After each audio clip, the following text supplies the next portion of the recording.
मंडळी नमस्कार. जय महाराष्ट्र. सध्या जोरदार चर्चा आहे ती म्हणजेच खासदार फुटीची. विरोधी पक्षाचा खासदार असल्यामुळे मतदारसंघाचा विकास करण्यासाठी निधीच मिळत नाही. विकास कामे करता येत नसतील तर काय करायचे असा त्रागा करत शिवसेनेत उद्धव बाळासाहेब ठाकरे यांच्या पक्षातून जवळपास 6 खासदार बंडखोरी करत फुटले.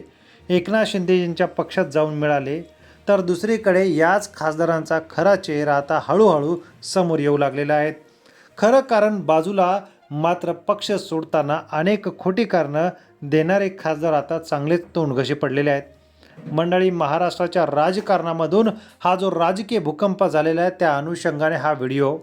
महत्त्वाचं म्हणजे या ठिकाणी जे फोडाफोडीचं राजकारण सुरू आहे ते या महाराष्ट्राला कधी थांबताना बघायला मिळणार आहे की फोडाफोडी अशी सुरू राहणार आहे. केंद्रात आणि राज्यामध्ये एक हाती सत्ता असताना आणि सत्तेमध्ये बसलेले असताना सुद्धा विरोधी पक्षातील खासदार आमदार फोडायची सवय ही किती दिवस चालू राहणार आहे. अखेर या सामान्य जनतेचे आणि विरोधी जनतेचे प्रश्न मांडायचे कोणी? जर सगळेच जाऊन सत्तेत बसले तर सर्वसामान्यांनी कोणाकडे आपला विषय घेऊन जायचा आणि न्याय मागायचा हा एक मोठा प्रश्न आहे. 14 कोटी खासदार निधी मिळाल्यानंतर त्यातील 25%च खर्च केल्याचे समोर आल्यानंतर ओमराजे यांचा मशाल चिन्हावर मत मिळत नाहीत. जिल्हा परिषद, महानगरपालिका, पंचायत समिती आमचा एकही उमेदवार निवडून आला नाही हा केलेला दावा अखेर खोटा निघाला आहे. पक्ष सोडताना अनेक दावे केलेले आहेत आणि त्या दाव्यानुसार मात्र आता यांचे हे दावे फोल ठरताना दिसत आहे. मंडळी, या ठिकाणी या निवडणुकीमध्ये उद्धव बाळासाहेब ठाकरे यांच्या पक्षाला, मशालीला अनेक जणांनी पसंती दिलेली आहे. जो व्यक्ती असं बोलते तोच व्यक्ती मशाल चिन्हावरती 3 लाखापेक्षा जास्त घेऊन मते घेऊन निवडून आलेला आहे आणि तीच व्यक्ती सांगते की आम्हाला या ठिकाणी मशाल चिन्हावरती निवडणुकीमध्ये मतदान मिळत नाही. धाराशिव जिल्ह्यातील काही तालुके वगळता जिल्हा परिषद, नगरपालिका आणि पंचायत समिती या ठिकाणी जर बघितले तर बलाबल संख्या जी आहे ती अतिशय चांगल्या प्रकारची आहे.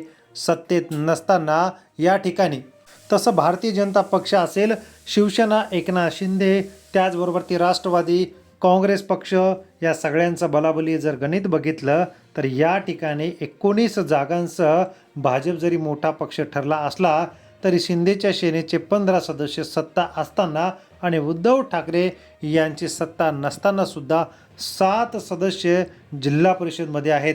धाराशिव जिल्ह्यातील नगरपालिका आणि पंचायत समितीमध्ये शिवसेना, उद्धव बाळासाहेब ठाकरे या पक्षाची सत्ता किंवा त्यांच्या जवळपास जागा जाण्या इतके सदस्य नगरसेवक निवडून आले नसले तरी त्यांची संख्या अगदीच निराशाजनक निश्चित नाही. धाराशिव जिल्ह्यातील भूम नगरपालिकेत शिवसेना, उद्धव बाळासाहेब ठाकरे पक्षाने एका जागेने खाते उघडले. 20 जागा असलेल्या या नगरपालिकेत शिवसेना 2, 6, भाजप 2 आणि इतर 11 अशी चित्र आहे. धाराशिव, कळंब या मतदारसंघात सुद्धा या ठिकाणी उद्धव ठाकरे यांच्या शिवसेनेला चांगल्या जागा आहेत. मंडळी, या ठिकाणी जर ओमराजे यांचा दावा हा खोटा ठरताना दिसत आहे. एकीकडे विकास निधी मिळत नाही तर दुसरीकडे मशालवरती मतदान करत नाही असं म्हणणारे ओमराजे चांगले तोंडघशी पडलेले आहेत.